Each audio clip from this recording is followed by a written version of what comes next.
Today on episode number 581 of the Teaching in Higher Ed podcast, Joyful Justice with Alexandra, Anna, Kogl. Produced by Innovate Learning, maximizing human potential. Welcome to this episode of Teaching in Higher Ed. I'm Bonnie Stahoviak, and this is the space where we explore the art and science of being more effective at facilitating learning. We also share ways to improve our productivity approaches so we can have more peace in our lives and be even more present for our students.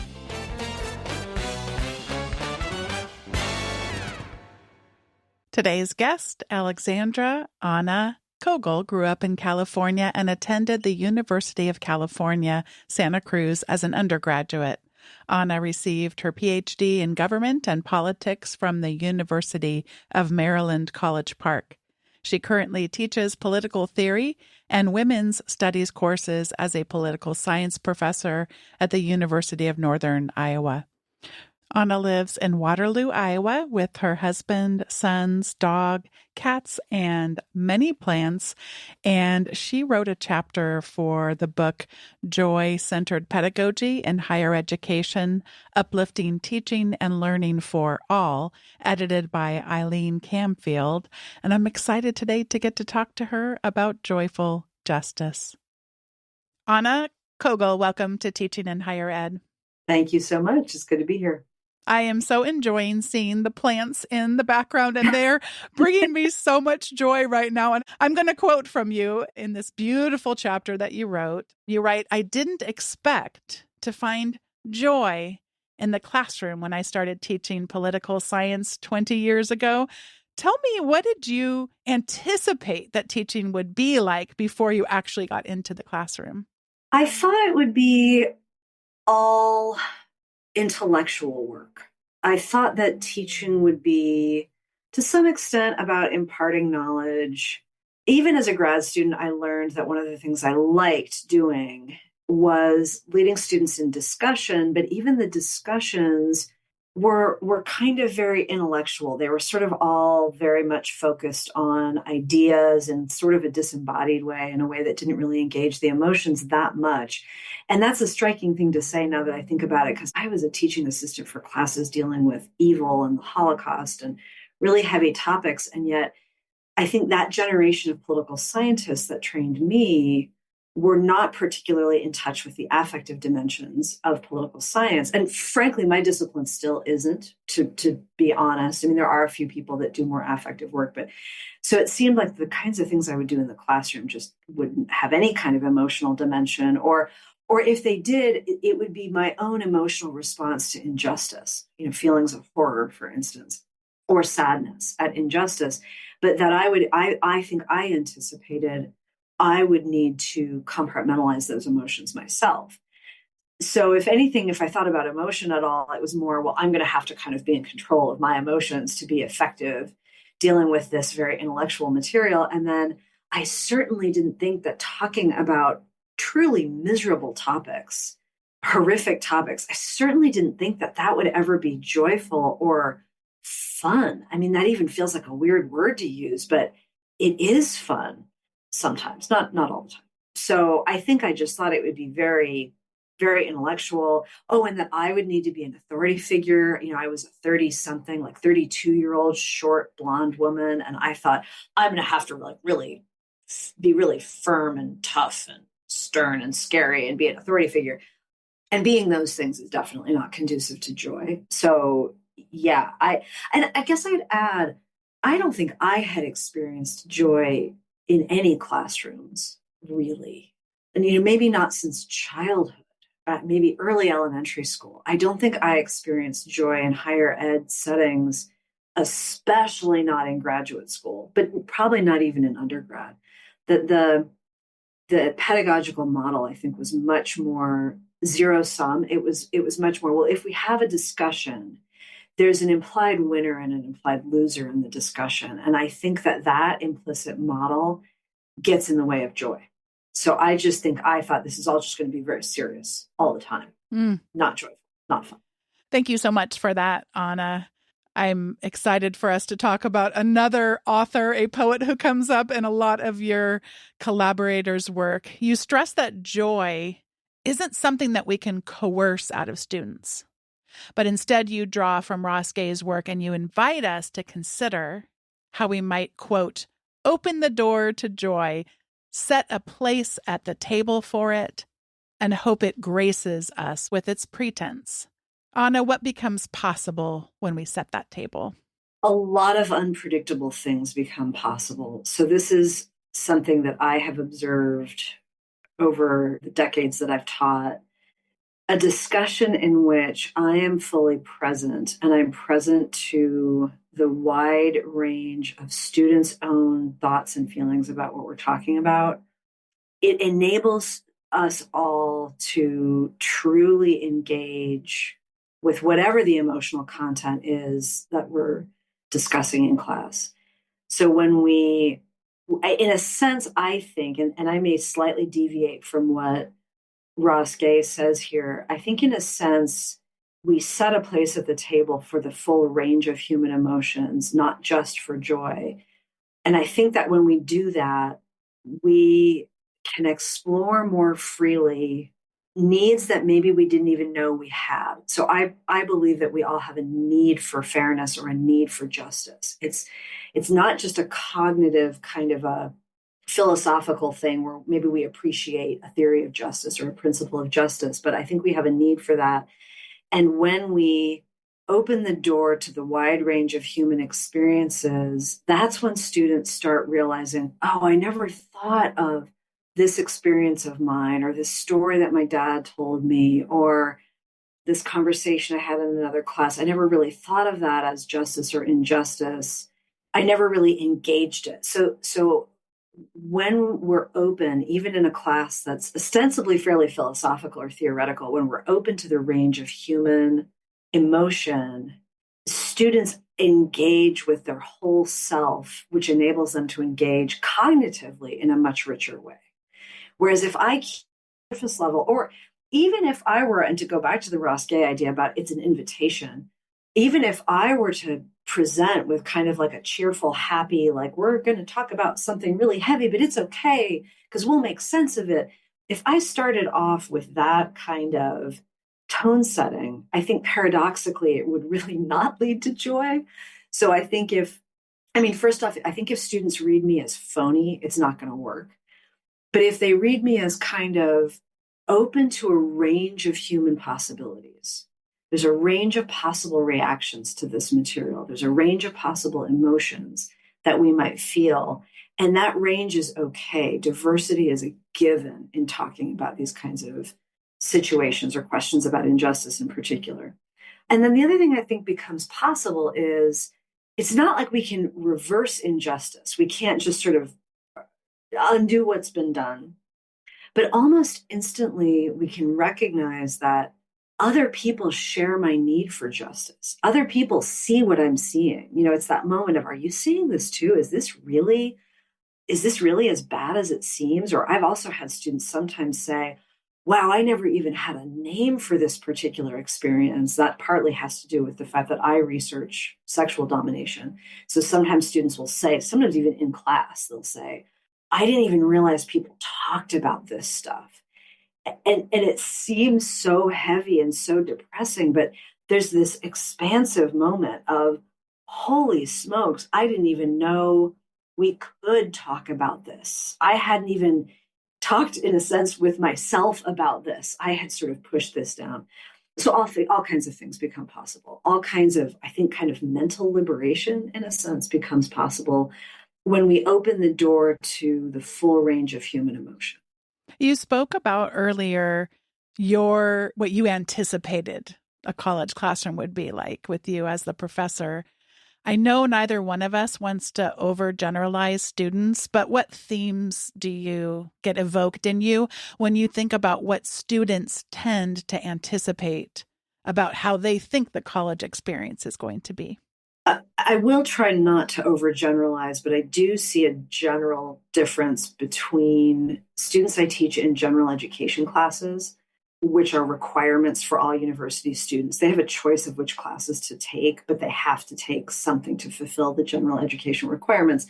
Those students, it seems like, often are expecting busy work.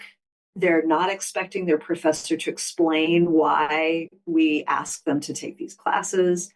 They're not expecting to feel good. They're not expecting to have fun. They're not expecting humor. They seem to expect a lot of lecturing. And I do have students tell me that they like my classes because I don't lecture all the time. And it always kind of breaks my heart because I think I actually lecture kind of a lot, maybe too much sometimes. So those often students in those general education classes seem to, I don't want to exaggerate, but often they seem to expect to feel dead inside in the classroom, which is heartbreaking. Just because I'm laughing at it doesn't mean it's not also heartbreaking. That's just my coping mechanism. My political science majors, so these are students who, by the time I have them in upper level classes, they've usually taken a couple of lower level classes with me. Those students seem to expect that we will have discussions, we will have open-ended conversations about complex issues, that they will be engaged. But even they sometimes seem to expect a certain heaviness, a certain gravitas, that we're talking about politics. Politics is depressing. So the idea that we might actually have fun, we might have a sense of humor, sometimes still seems to take them off guard a little bit. I was very intrigued with at least how you begin one of your classes. An ancient human sacrifice. Talk about the intent behind starting that way. And what does it help inform our thinking about what suffering has to do with joy? I start, as a lot of political theorists do, with the ancient Greeks, and the ancient Greeks are not known for their joyful, light, cheery texts. So I start a class that wrestles with justice and injustice. I start by assigning the Oresteia. And honestly, when I began teaching it, maybe 15 years ago, it was because it offers a variety of ways of thinking about justice, and it doesn't argue for one in particular. It says there's lots of ways of thinking about justice. So it's a useful text for teaching undergraduates about justice. It's a narrative, it's dramatic. But the longer I've taught it, the more I've noticed it dovetails beautifully, number one, with my research, which, as I said, is about sexual domination and with particular attention to heterosexual domination of women and girls. So it dovetails with that. But also, the longer I've taught that text, the more I've realized that we can focus on suffering in the text and focus on the connection between suffering and injustice. That would we even call an event an injustice if it doesn't cause suffering? So if we want to think about injustice, I believe firmly we need to think about suffering. We can't put that to one side. It's one thing if we're in a legal setting and we need to adjudicate, we have laws, et cetera. But if we are in a political setting where we're trying to conceptualize justice, we need to think about suffering. But to think about suffering, we need to feel about suffering. And there's this beautiful passage at the beginning of the Oresteia. It's beautiful, but it's really heartbreaking. The chorus describes the sacrifice of a young girl, a teenage girl, and they describe it in just heartbreaking language. And it almost was an accident that I started reading this in class to students. It was almost kind of just a guess that this might engage students with the intellectual ideas if I can engage them emotionally first. And then the longer I've taught it, the more I've realized if I engage them emotionally first, something unexpected happens in the class, which is I become more deeply engaged in thinking about justice and suffering because I'm emotionally engaged. And so then we all approach the topic in a more fully human way is the way that I would say it. You write the opposite of joy isn't suffering, it's numbness. Tell us more about the numbness as a reasonable human response. We live in times that I think require us to numb ourselves, but we also live in times in which our opportunities for numbing are it's so easy to numb in so many different ways, so much of the time. I think it's a default state for many people, perhaps especially for many young people. I actually want to answer this, though, by telling a story of a recent class experience I had, which was one of those just delightful experiences that you can only open the door to, you can only hope for. And it gave me a perspective on numbing that I hadn't really had before. We were discussing, it's in the class I write about in the chapter, we were discussing Michael Kimmel's work on masculinity. The essay is Masculinity as Homophobia. And I asked my students, I said, look, I'm a woman and I don't know what it's like to experience masculinity directly. So, tell me, do you think Kimmel is still right that boys and men are expected to not express any vulnerable emotions, maybe not even any emotions at all other than anger? And my students said, oh, absolutely, that's still relevant and that's still true. And I have a couple students that are in the military or have been in the military. I have a couple students who are or were wrestlers. So students who in their daily lives are performing very conventional forms of masculinity. But one of the former wrestlers said that absolutely he had learned to just suppress all of his emotions. And I asked, specifically, how did that happen? And he said very clearly, his dad explicitly told him, you just push it down. And he made this gesture of pushing down the emotions. So in other words, we were talking about numbing in class, in a sense, and he was able to be honest about having been explicitly taught that he had to numb, explicitly taught to suppress his emotions. And this was one of those beautiful, beautiful classes in which he said this kind of momentous thing about, yes, indeed, hegemonic masculinity still affects men, including the men that perform masculinity very well in the sense of the hegemonic expectations for masculinity, but that it is harmful. I mean, it became very clear. But somehow the class shifted into talking about wrestling and joking about wrestling. And a different student who had also been a former wrestler said, yeah, but really, when you think about wrestling, it's actually pretty gay. And people started chuckling and they weren't being homophobic about it at all. They were joking about there's this weird Venn diagram where stuff that's really manly is also kind of gay. And it was like they just turned on a dime between this deep, vulnerable, painful conversation about masculinity to jokes about wrestling. And then this other student said, well, have you seen Turkish wrestling? I mean, it's even more gay. They're all oiled up and they're wearing leather pants. And the whole class was just giggling.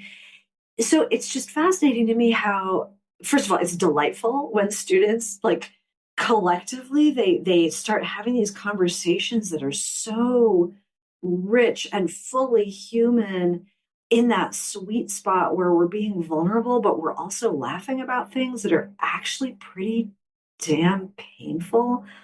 So if I can get students out of that need to know, if we can have an environment where it's safe to stop numbing and we're physically present with one another and we realize oh my God, things just got weird and real and funny all at once, then I feel like I've done my job. So, I mean, we need to numb, or we need maybe to compartmentalize sometimes, but I think we also get very addicted to numbing. And I don't think we can actually think very well. And I don't think we can do good political work when we're numbing. And so I'm still figuring out, again, how to open that door to joy or open that door to the full range of human emotions. But somehow it still happens even now. If I were going to be your personal large language model and I were reading through your chapter and I was going to predict what came next, as your personal chatbot, you talking about this numbing, where I would have predicted that you would take me as a reader next would be what I by the way find very nourishing, but I would just think we're going next to, hey, none of us are helpless. We all can do things. What are the small things that we can do? Small is all, which is quoting Adrienne Marie Brown, for those not familiar with that wonderful set of words of hers. I thought that's where we're going next. You don't take us there next. You stress the importance of being able to tolerate helplessness, and I'm quoting you now, in the face of pain, our own and others. Why did that not go where I thought it was going to go? What role does my ability to tolerate helplessness, which I feel a lot these days? So I'm very ready for you to even expand on what I was able to take away from this beautiful work. Politics is ultimately about action. It's about doing things. It's not just about internally feeling our feelings. It's not just about internally thinking our thoughts, good thoughts or bad thoughts. It's about doing things in the world. And so I don't dismiss the importance of doing things with other people, by ourselves, and so on. We do need to act sometimes. But I think our culture in the United States lacks, again, to go back to the ancient Greeks, lacks a tragic sensibility. Richard Rodriguez wrote an essay about this like way back in the 1980s. He was comparing Mexican culture and US white Anglo culture. And he was saying, compared to Mexican culture, Anglo culture in the US is so focused on optimism and onward and upward, and we can do things and we can right wrongs and we can always make a change, and we always have it in our ability to act in ways that where we can kind of predict the outcome and it'll be good. I share Rodriguez's sentiment here, and I share that in ancient Greek awareness that sometimes we actually can't do anything, and sometimes our actions don't have the effects that we think they will. And so to circle back to politics, very often our actions do not have the effects that we hope they will. Very often our actions seem to result in nothing. We attend a rally, or we go on a march, or we protest, or we call our representatives, and we don't see any outcome. We don't see any benefit of that. So when we emphasize action too much, we set ourselves up for disappointment, I believe. So we have to emphasize action, but I think we have to slow down a little bit and also realize first we have to grieve the bad that already happened and that we can't do anything about. And in grief, we acknowledge that we're helpless. We cannot undo the bad thing that happened. We have to sit with the helplessness for a bit and realize that we still are going to have to act. We're still going to have to do something, but we need to pause and accept the fact that there's only so much that we can do. And that's true, I think, personally as well as politically.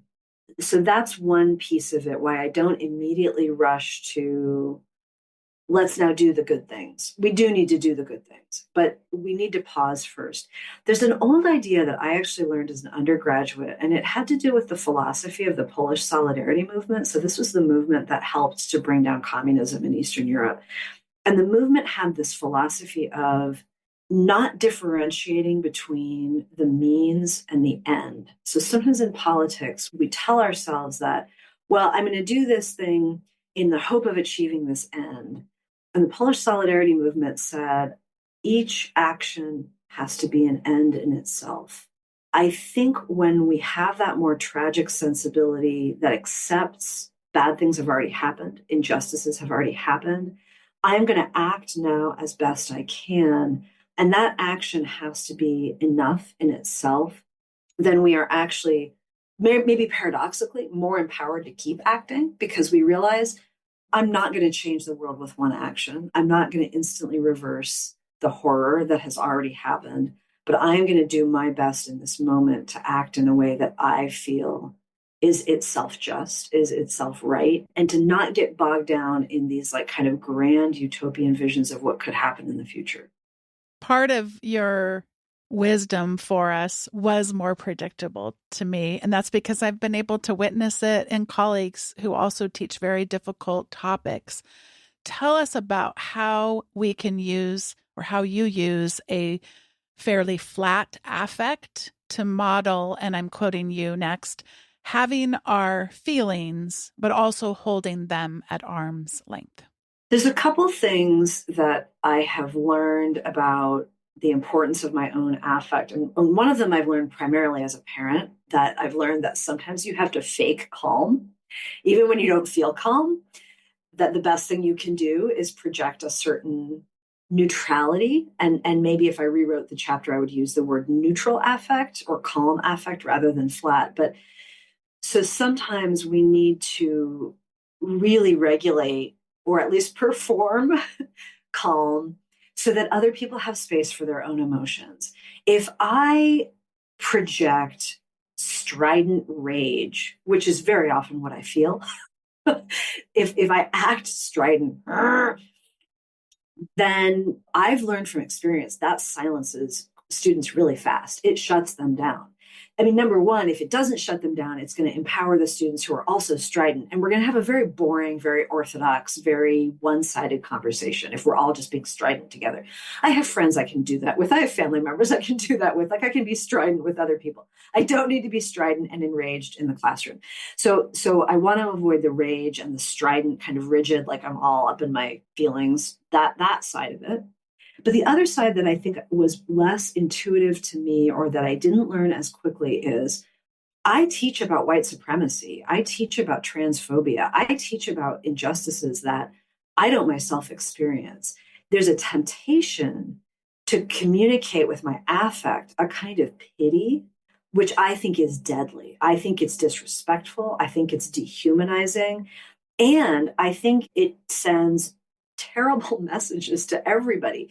To people that may have experienced certain injustices, I'm interpolating them as pitiable. I'm interpolating them as weak in a way, especially in a culture that does so much victim blaming. So I think that's a terrible message to send, is that I am the maternal, compassionate expert who is telling you that I feel sorry for you. That's not going to empower them to speak up in class. And really, that's what I actually want. If we're talking about injustice, I want people that have experienced injustice to speak. They're going to find that joyful. And other students are going to find it joyful to realize people survive injustice and they thrive. That's joyful. So I don't want to interpolate people that have experienced injustice as weak. I myself am comfortable with the word victim, but I know that our culture is really ambivalent about that word. So I try not to use that word if I can help it. But then it's also suggesting to people that have not experienced those injustices that they should join with me in this kind of performance of pity or this performance of yeah, we should really feel sorry for these people. And I think that's hogwash as well as just being wildly inappropriate. I really don't want people who themselves have not experienced injustice to think they should feel sorry for people who have, not only because I think that attitude is appropriate, but I think it also triggers in people. Let's say I'm talking about racial injustice. I think white students are likely to feel, some white students, especially I teach in a red state, some white students, I think, are likely to feel pretty defensive. If I act like, oh, yeah, we should now all really feel sorry for the Black students, it's wildly inappropriate in the ways I've already mentioned, but also in the sense that I think white students are likely to get defensive as a result of that. Okay, you, as this, I've got to describe myself since this is a podcast. I'm a pretty maternal looking, middle-aged, short lady. And students increasingly like kind of even say that to me, that like, you're a mom, so I'm going to tell you my tale of woe about my girlfriend breaking up with me. Hmm. I don't want them to think that my compassion is finite by implying it's directed only at people that have experienced injustice. And I think that kind of zero-sum thinking is something we struggle with so much right now in our politics, the idea that some people deserve compassion and others don't. So I've had to figure out other ways to model compassion or other ways to communicate compassion rather than having an affect of, oh, whoa, this is so sad that this thing happened. And sometimes I struggle, but I have just found we have much more interesting, much richer conversations if I'm fairly neutral. One final question, although I will admit to grieving that it's the final question and my final quoting from your work here. I'd like to ask, how does joy play into unlearning things about justice so that we can, and I'm quoting next, begin to feel justice as restorative and inexhaustible, grounded in the realities of human fallibility, capacity for growth, and interdependence? There's a beautiful Audre Lorde quote about how in experiencing joy, pleasure, satisfaction, our differences from one another become less frightening. And I think about that quote a lot. And I think about the way in which, again, we tend to frame justice as zero sum, that we have to take something away from one person and give it to another person in order to have justice, versus Dr. King's language of we're all woven together in the same fabric of destiny. We're all in this together. And so I really am harmed if somebody else is harmed in my community, even if the harm for me may be less tangible or less intense. We're all affected by that injustice because we all need justice. We all emotionally need justice. We need to believe that we're part of a good community. I think so often we do think of politics as zero sum. And when we experience joy together, we realize it's really not. I want to tell one more story that a student told in class just the other day.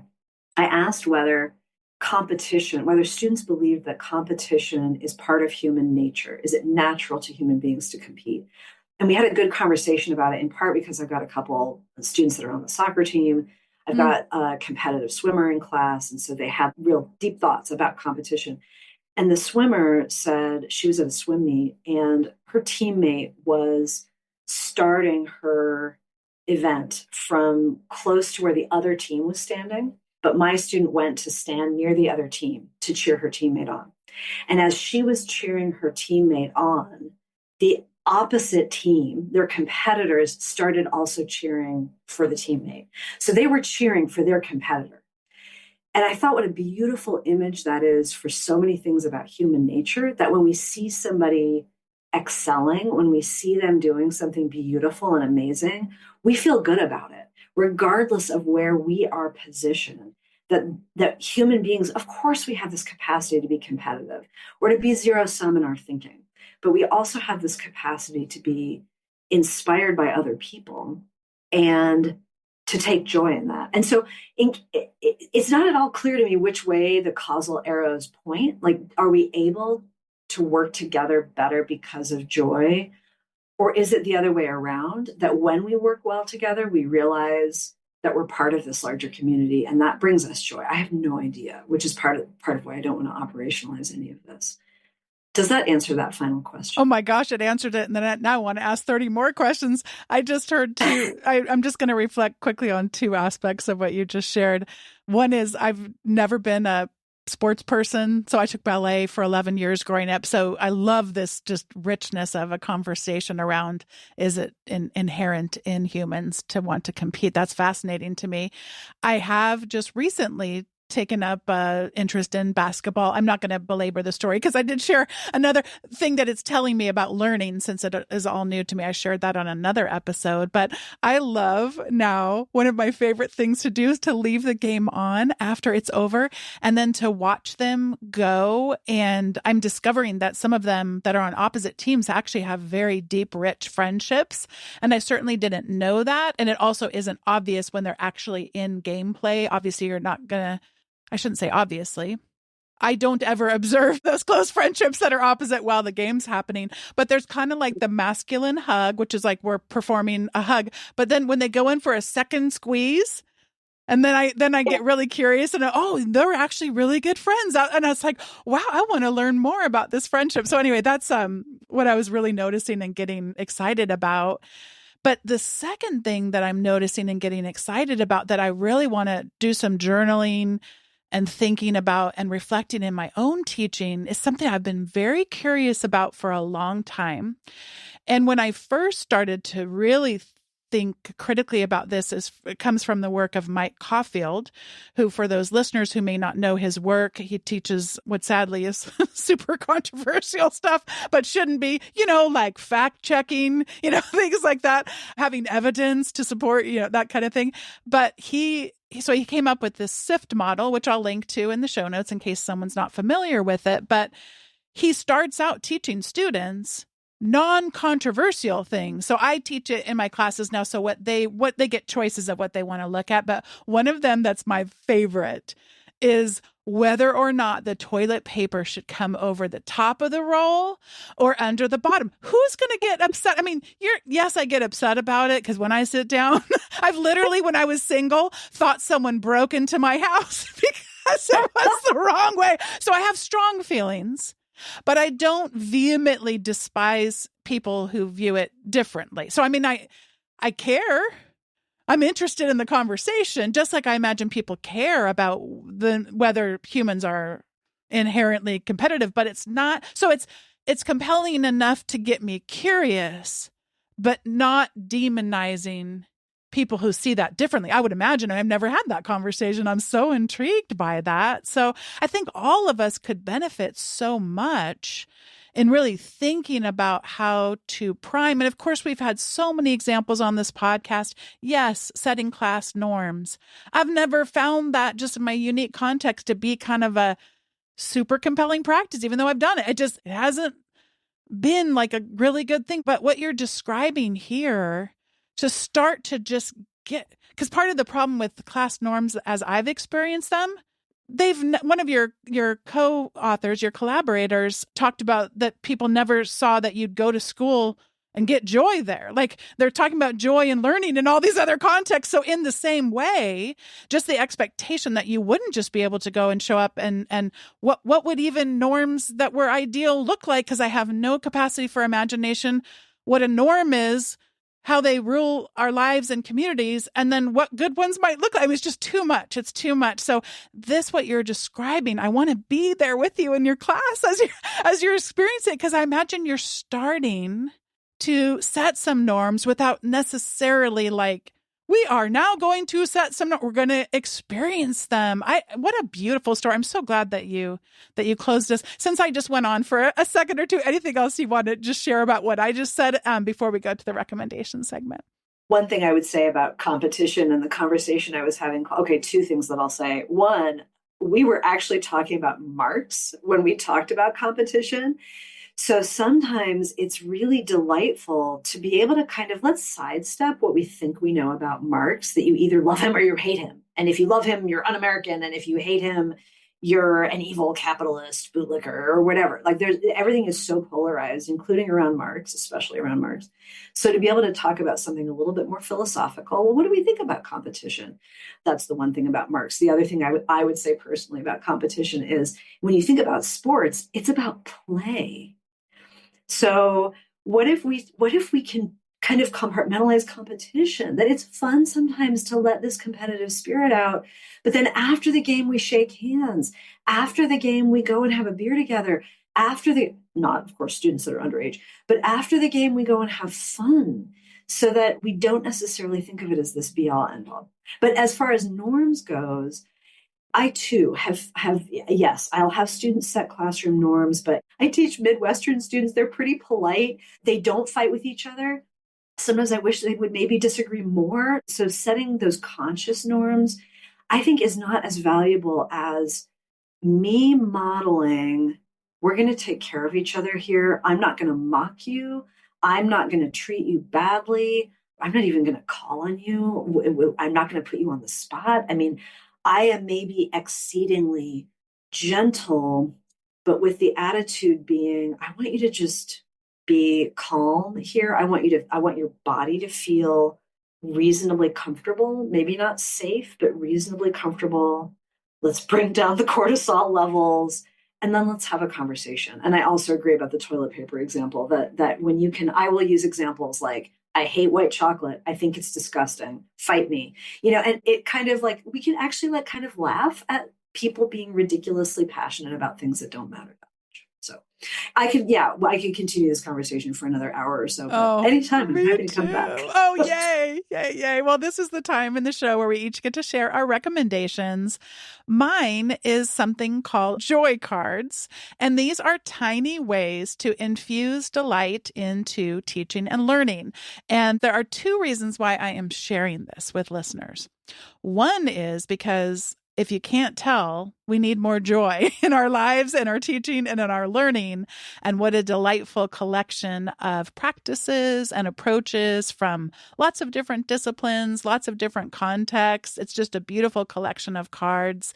I'm going to read a little bit from the description here. We do our best work when we're having fun. And the world needs our best work, so we owe it to the universe to bring joy into what we do. As teachers, we know that a joyful learning environment helps students thrive. We know that fun is an important catalyst of, not a distraction from, the rigorous work of teaching and learning. So the first reason I'm recommending it is just a beautifully curated collection of things that you could go through and enjoy, drawing inspiration from and practicing with and experimenting and, dare I say, playing with in your own context. The second reason why I'm recommending it is I love the intersections of digital and analog. And this was such a delight for me to print out the Joy cards. There's a PDF that you can print out. And the first or second page is the actual envelope. And I cut it out with a pair of scissors and you fold it up, and then there's special places where you glue, and it just made the sturdiest, such an attractive, vibrant colors envelope. And then all of the Joy cards can be cut out very simply it's an 8.5 by 11 page. So slicing it one way, as I learned this from colleagues, hot dog and hamburger style. So you're going to cut it one way and cut it the other way. Too many times when either I design things or I use others, it's complicated with bleed marks and you got to get some professional cutter to do all the things. This was just a really easy, I considered it like an arts and crafts project that I spent doing over our university's spring break. And I hope it brings some of you delight. And as I read that description, by the way, Anna, I'm sure you already see this, just how many themes Anna and I talked about. Of course, when I thought to recommend this, I had no idea how perfect this recommendation was going to be. So I'm going to pass it over to you, Anna, for whatever you'd like to recommend. I have to confess, I right now have recommendations that are going to be totally familiar to most people, and I don't have resources that you can read or listen to, except with one exception. I would say that the All My Relations podcast has brought me a lot of joy in thinking about just what it means to be human in very, very difficult times.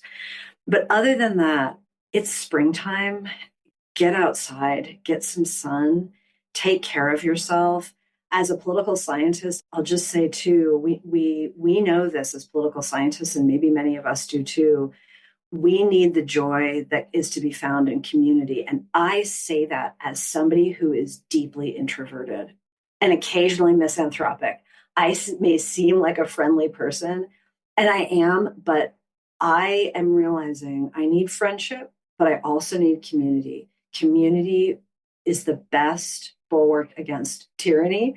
Sorry to get super political, but it also brings us joy. It's means and end all at once. And it's also okay to build that kind of solidarity and community with students. I think I was socialized to see students as very much like a group of people I had to keep a professional firewall with. And you don't actually. I mean, you need to have healthy boundaries. You need to not turn to students to meet your needs, but there can be community there too. So that's all I've got. That's not all you've got, but that's all the time we've got. And I cannot wait until the next time because you already offered you'd come back. What a delightful conversation. Thank you, Anna Kogl, for joining me today on Teaching in Higher Ed. Thank you so much for having me, Bonnie.